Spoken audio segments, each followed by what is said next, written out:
Hi there, it's Rachel Vexton with Rachel Vexton Connects.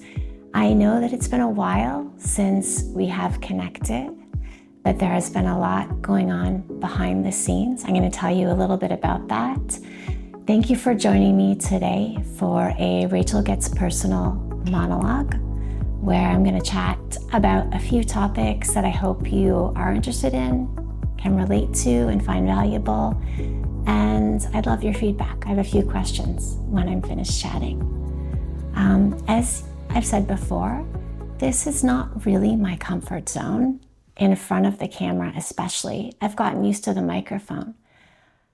I'm better behind the scenes, but I'm doing my best and kind of getting more comfortable. And I do enjoy the dialogue, and I love the community that we've built through the podcast. So thank you.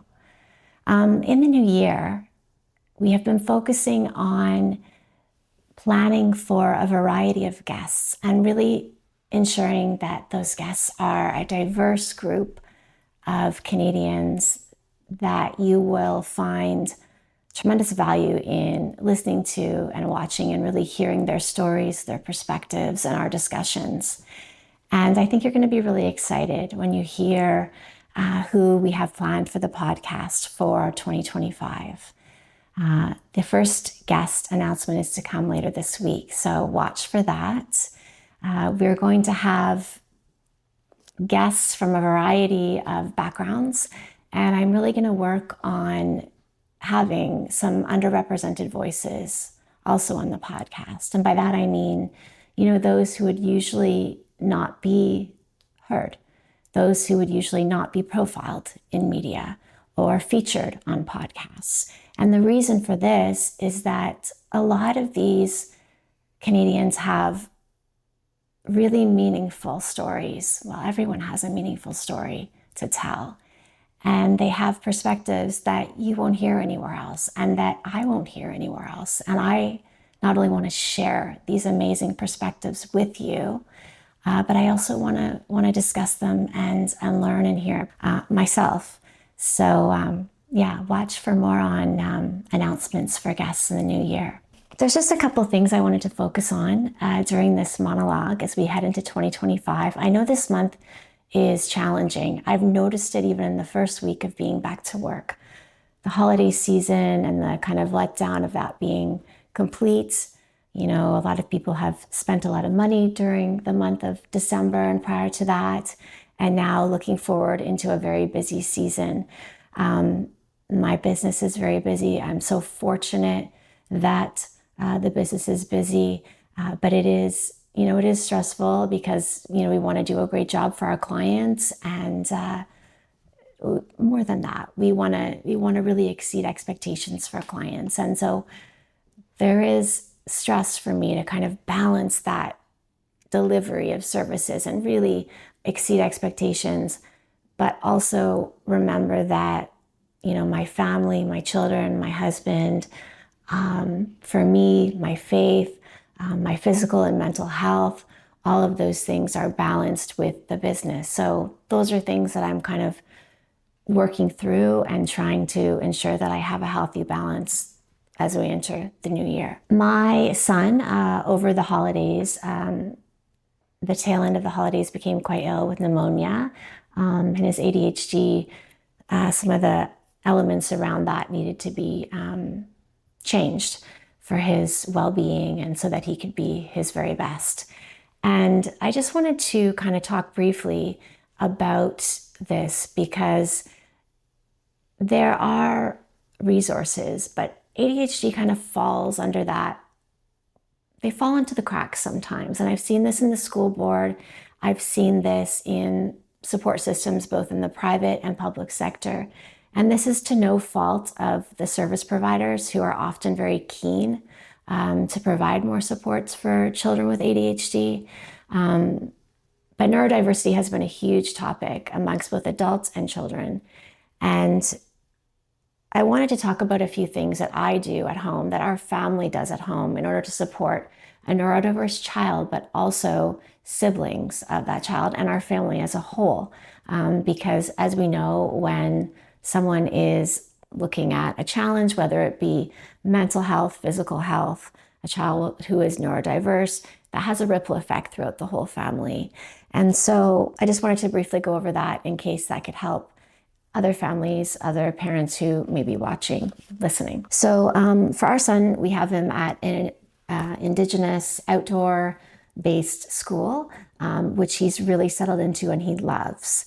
The principal is fantastic. The structure there is a little bit more lenient. They still go by the, requirements of the school board and the curriculum, and they are taught what they need to be taught according to the Ministry of Education, but they also do that in a different way. And a lot of that is more active learning, being outside a lot. If you need access to the counselor, they provide that, whether or not you have a B, C, D, or F, or A on your profile, which if you're a parent, you know what I mean by that. So I really do appreciate that flexibility and just really meeting the children where they're at. It's incredibly helpful. So thank you to our South Surrey School for that. At home, we do things such as really try our very, very best, although we often find ourselves coming up short on keeping screen time to a minimum. This is probably a challenge that a lot of parents have. But when screen time is off, we focus on things such as activity, sports. So, keeping the kids active, whether that be in hip hop lessons, sports, organized activities. My son with ADHD goes to really interesting programming that's offered specifically for neurodiverse kids to help with social skills, to help with getting out that energy. So we have this really great place called West Coast Learning in Cloverdale, in the Surrey area, which provides a program where they do a lot of circuit training, getting out all that physical energy. And then they balance that with some breaks where they work through ADHD workbooks, which are, not workbooks where you're kind of just sitting down the whole time and writing, but really interactive and engaging. You don't have to sit crisscross applesauce. You can be, in whatever seating arrangement you feel is best for you. And so that's something that he's really loved. Another thing is I found these great books on Amazon that are around games that kids love, like Minecraft. So Positive Behavior for Minecrafters, 50 fun activities to help kids manage emotions. So this one is, incorporating a popular game kids love, which is Minecraft, and also tips and really weaving in Minecraft with tools and tricks and ways that can support a neurodiverse child, in our case with ADHD. And it's really cool. And my son does like it. He'll only do, 2 or 3 pages at a time, but I'm telling you, he likes it a lot more than doing, a couple pages of math or reading or something else. So it's a lot of fun. The other thing is the library. We've really, since my kids were really, really little, the library has been a huge part of their lifestyle. And because of that, it's something that's really become a part of them. And so they get excited to go to the library, to be able to choose books. And because we don't have to pay for them, it's exciting that they can take so many home and choose them themselves. And there's such a variety, learning about things like Canadian history, but from a kid's perspective, sometimes with Indigenous focus, which I love to do. And given the fact that my son is teaching me things about Indigenous culture and history via his school, and I'm teaching him things, so we're kind of learning from each other. My daughter loves books about unicorns and princesses and stories, and I find some of these kids' books are actually really well written to the point that when I'm reading them with my kids, I'm getting lessons from them. I'm pulling things from them that are actually relevant to my own life. So children's books can be really insightful for both the child and the parent. So we try to really keep that library piece a part of things. I know we could be doing things on e-readers, and some kids may really love that, but my kids love at night still doing the reading, sometimes during holidays or weekends, even during the day, a big part of the schedule. There's even the Monsters Diary. This is based on, a popular book series, Diary of a Wimpy Kid. which parents may be familiar with. And this one's called Marvin's Monster Diary, ADHD Attacks. So they really incorporated neurodiversity into mainstream topics that kids can relate to and enjoy. So that's something that I wanted to share with you in case it's helpful, and just to let you know that it's really helping us and that our kids love it. So that's that. I wanted to first start off by sharing a podcast. I want to start sharing other podcasts that I love. I wrote a piece for Vita magazine. I'll link to it below this monologue, where I shared 8 podcasts that you may want to stream in 2025. I did include my own. It was a clear self-promotion on that one, but I wanted to, let more people know about the podcast and really what we're trying to do with it, but also 7 other ones. And they're all very different. Some of them are BC based, some of them are not. One's a comedy, one is a fitness. I found a really amazing podcast led by 2 Indigenous women, which I really love.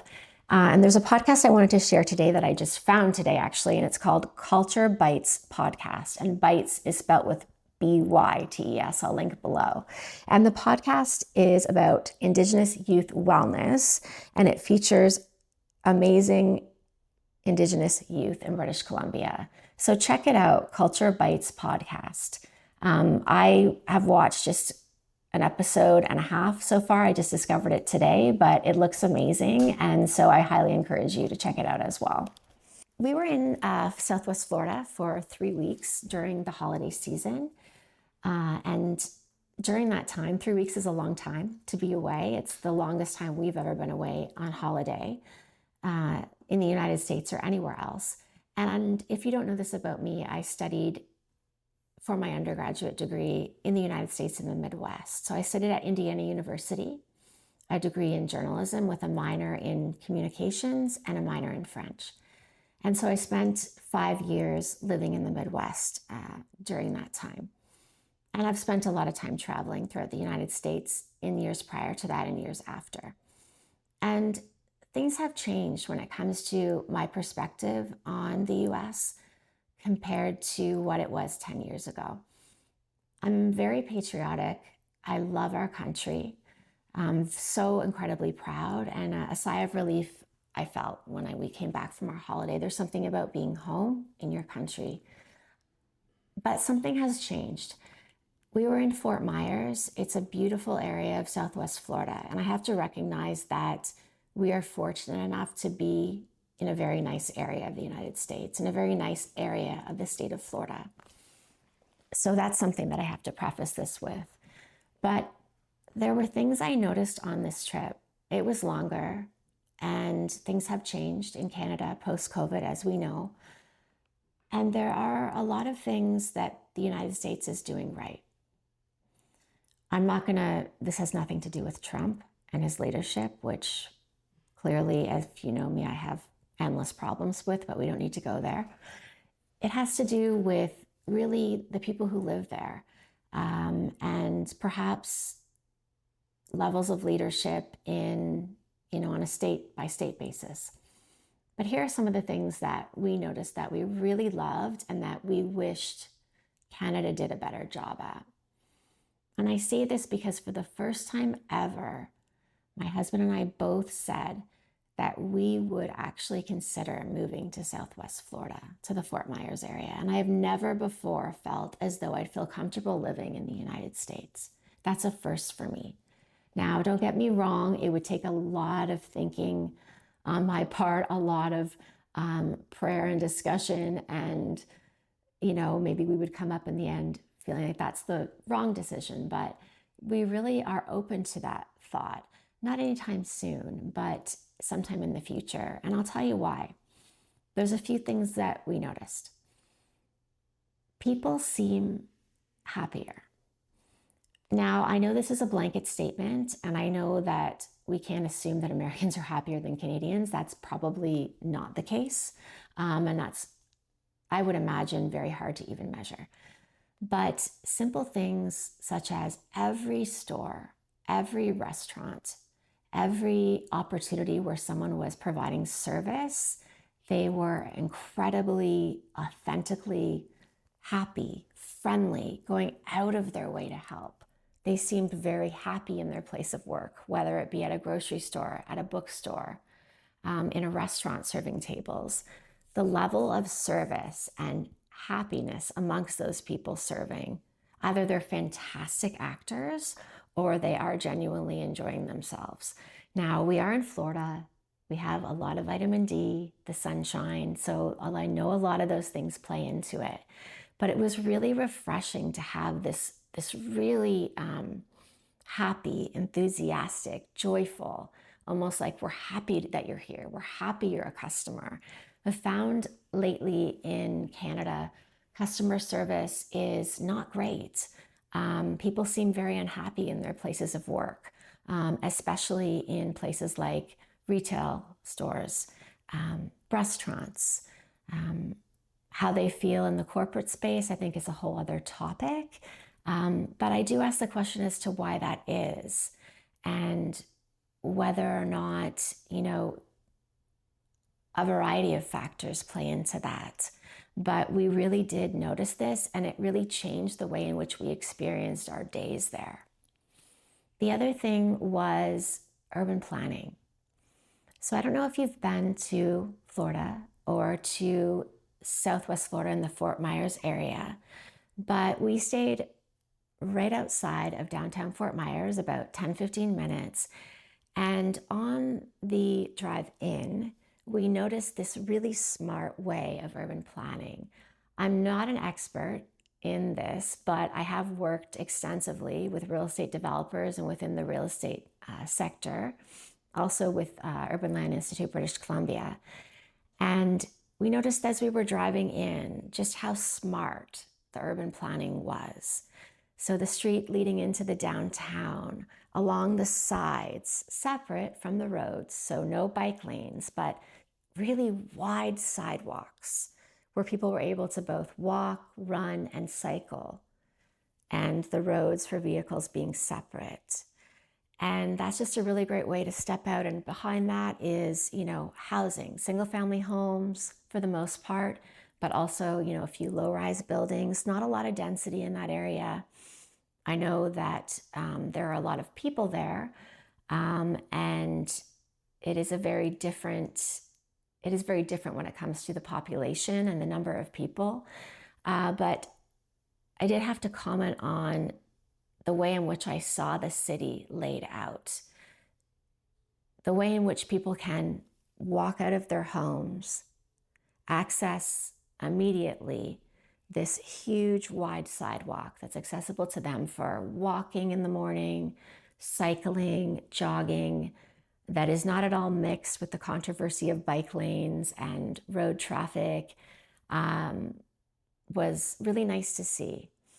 Obviously surrounded by water. We are also surrounded by water. I know our climate is different and we have a lot of dark days and a lot of rain. So that certainly makes a difference. But we're both surrounded by water, both cities, Vancouver and Fort Myers, Florida. And it just seemed as though they were really taking advantage and making the best of that land space. So the space that was close to water was being used for a lot of entertainment where it's relevant, more closer to the urban center, and where it's being used for residential space, it was used for, docking boats. And, some of the homes were sure middle to upper class, but some of them were, on the lower end of middle class.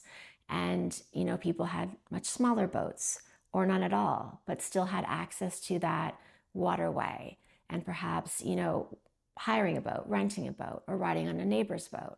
And there just was a real sense of community there. We stayed, as I mentioned in a past video, in a gated community. And if I lived there, I wouldn't want to be in a gated community. I don't really see the need for it, nor do I really want the prestige of it. It doesn't interest me. But even in that community, there was so much connection. People knew their neighbors. And this seemed to be the case throughout the neighborhoods in Fort Myers from what we saw in our 3 weeks there. So it was really nice to see that. Medical. Now, this is a really tricky topic, and I'm not by any means going to say that the United States has a better medical system than us. It does not. The doctors in Canada are absolutely the best of the best, and I acknowledge that. The problem is there are not enough of them. And waiting to see one, especially in an emergency room or an urgent care, can be hours and hours. When I hurt my head, and I'm sure you remember the Band-Aid videos, later last year, I spent a good, I think it was 10 to 12 hours in the White Rock Peace Arch Hospital ER. And no one had looked at my head injury until the doctor saw me the next morning. So that was probably 8 to 9 hours into my initial check-in into the ER. That's worrisome. It continued to bleed up until the doctor saw me in the morning, and the doctor was fantastic. She stitched it up beautifully. She was kind. She apologized for the wait, but as she was helping me, I could hear her wheezing and her, she was tired. She was balancing so many patients, trying to do her very, very best, as were the nurses. And I have a lot of empathy for these healthcare workers. Something needs to change within our healthcare system. It has gone wrong, and it's been off the rails for a while. When we were in the United States, my husband had to seek medical attention for an allergy issue. He went to an urgent care center. He paid, I think it was just less than $200 American. Saw a doctor within an hour or two at most. I think it was less than that, less than 2 hours. The doctor did a thorough checkup, prescribed what he needed. He kind of was familiar with this allergy that he had. He went to the pharmacy. The pharmacy was fast. It's another thing. Pharmacies here can often take a long time, and I know it's not their fault, but they're just completely overwhelmed. Had his medication within 30, 40 minutes, and was home. And, the whole bill for us we didn't use our insurance. We had travel medical insurance, but we didn't use it. The whole bill, including medication, seeing the doctor, everything all in, was probably around $250, $300. So would I rather spend that than spend endless hours in an ER urgent care and then maybe 2 hours or more at times to wait for medication? Yes, the answer is yes. Now, that said, I know that if I'm going to an ER or a hospital and I don't have insurance, that's a nightmare. And we're looking at thousands of dollars. But I just seeing that and knowing that, people who are employed do have access to insurance. Those who don't, there's a huge problem there in the United States. And that's why I don't say the US has a better healthcare system. But I look at this as a way of kind of really taking and leaving, looking at things with really thoughtful and objective thinking. And sadly, looking at the Canadian healthcare system and acknowledging that it needs some serious work, as is our education system, but right now focusing on health. And so there were quite a few things about the United States that we really noticed. We're living in South Surrey, BC, and we spend a lot of time not only in South Surrey, but in Langley and in other areas of Surrey. And we love Surrey. Before we moved here, we relied on rumors, some news, social media, discussion about Surrey, and that was a big mistake. One of the things that we've discussed since moving here is that we wish that we had moved here sooner. Surrey is an amazing municipality. It's fantastic. There's everything here. I mean, being out in the countryside of South Surrey reminds me of my childhood in southwestern Ontario. It's stunningly beautiful. Access to horses, equine therapy, amazing hiking trails. And I don't need to go downtown Vancouver to go to the stores that I need to as a woman who likes to shop. Now, there are a few things that I go downtown for, but for the most part, everything is here. And I really do want to focus a little bit more on showcasing Surrey because it is really an amazing place to live. And I know sometimes the worst is reported and there are problems for sure, as there are with many municipalities. We lived in Burnaby prior to this, and there were problems there. We really, really could not stand it was becoming a concrete jungle. We had multiple occasions of crime, whether it be theft or even people knocking on our doors in the middle of the night. A story when I had my newborn baby in our single family rental home. Someone with a mental health challenge knocking on our door at 2 a.m. and I was up with my 2-month-old baby girl and was half asleep with her in my arms. And the door knocked and I got up kind of half awake, and it was a scary incident. We were all safe. The individual did not attack us, but he was at our door very confused, and it was scary. We also had incidents of our car being broken into on multiple occasions, our bike stolen from, locked up in a safe place outside our home. And so, I think this bad rap for Surrey is just really over exaggerated and taken out of context at times. And I think we need to look at a balanced storyline for the city of Surrey and what it really is and how it really is to live and visit this area. It's an amazing, amazing place. So I just wanted to share that too. My time in Indiana was a bit different. That was many, many years ago. I won't say how many because it will age me a little bit, but the Midwest is a different place. I got frustrated with some of the elements of racism that I experienced, not towards myself, but just hearing them towards other people of color in Indiana, recognizing that Indiana is the birthplace of the Ku Klux Klan, and I was about 20 miles from that town. But at that time, our healthcare system was top notch. We didn't have those post-COVID burdens that we're now working to, solve, which I think will take longer than we'd like.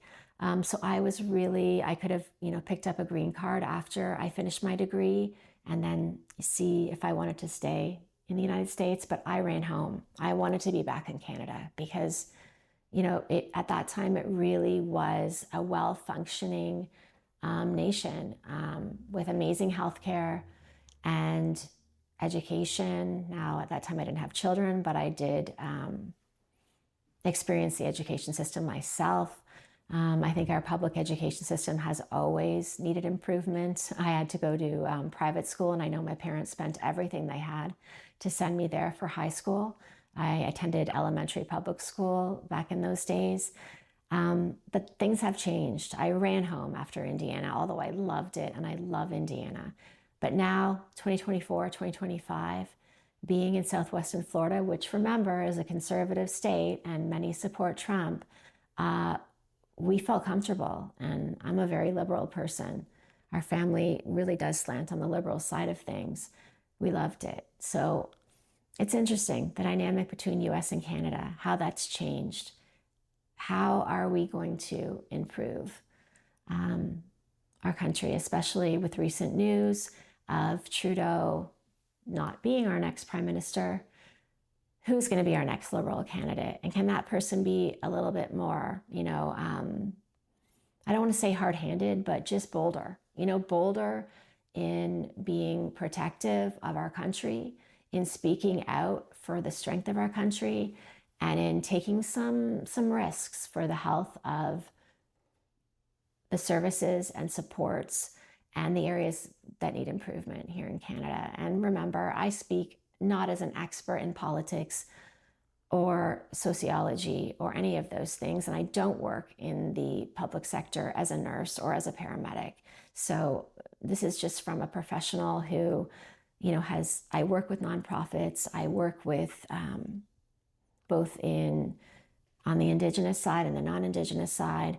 I volunteer with nonprofits. I have a passion for various areas that require social services and public services, including, medical systems that go above, medical supports that go above and beyond the doctor. So mental health, and especially for my son. So just something to think about, and something for us to think about too. Going into the new year, I think mental health continues to be something that I'm focused on, and I think a lot of people are focused on or should be. It's a very expensive place to live, Vancouver, and therefore I think we push ourselves really hard. I know we push ourselves really hard. Whatever we do for work, whether it be working in the trades or working as a professional, owning a business, or working for a business in an office. And that's often at the cost of our mental health, and often at the cost of our work-life balance, and spending time with our family. And I wonder, 30 years from now, are we going to look back and say, I regret not spending more time on that report. I regret not spending more time on that client. Or are we going to say, I regret not taking that 30, 40-minute break to take my kids to the park? So it doesn't take away from my intensive passion for my clients and my business, and that will never change. But just finding those little pieces of balance that can bring more happiness and peace, and actually make you both a better professional and a better parent, better person, and a happier person. So that is my share for today. Thank you for listening. I will be announcing my first guest of 2025 tomorrow. And I think I know that you will be excited about this guest. She has a lot of expertise to share about a very timely and important topic that we need to discuss. So I look forward to announcing that, as well as future guests for the year. Thank you so much for listening.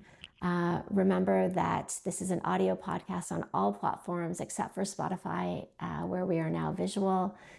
We've started a brand new YouTube channel that we are working slowly to grow. It's at its very beginning stages, but please do subscribe, and you'll notice that this channel will be growing with really rich, valuable, and fun content in the days, weeks, and months to come.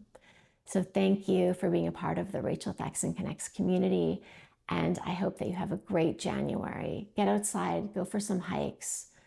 I used to hate it when my doctor said that to me when I was having some challenges with my mental health, but even like a 10 or 15-minute walk in the middle of the day, you can do it around trees or on a hiking path.